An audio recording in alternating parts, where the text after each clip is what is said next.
ايه ده؟ الفنان مش انت فنان؟ ايوه يا انسان. حضرتك غايب فين كل ده؟ والله كان عندي تصوير كده مع استاذ احمد. مع استاذ احمد مكي؟ لا. يبقى اكيد مع استاذ احمد حلمي. برضو لا. امال احمد مين يا عم؟ الفنان الاستاذ احمد شيبه. وحضرتك بقى عندك كام فولورز على التيك توك؟ ما شاء الله 250. 250,000؟ لا 250 شخص. لحظه معايا تليفون، الزعيم بيرن. الزعيم بنفسه بيكلمك انت؟ ايوه يا ابني، ده زميل عادي. ايوه يا زعيم، والنبي عايز كشري بالدقه، اجيب لك حاجه معايا؟ الزعيم بتاع الكشري؟ لا يا عم شكرا. ابعتولي بقى على الكرنفال بتاعي، هتلاقيه متسجل عندك. يلا سلام. كرنفال؟ تقصد كرفان؟ ايوه هو ده غير بقى العربيات اللي عندي، البي ام دبليو سي والرانج بلوفر والرولز روليز. اللهم ان كان سحر فابتله.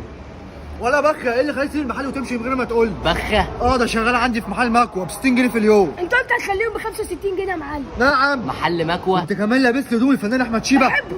بتحبه؟ طب اطلع لي على المحل مكتوب لك في نص يوم. يلا يا باشا، واسحب لي الارض بقى. على معايشه بالاونطه.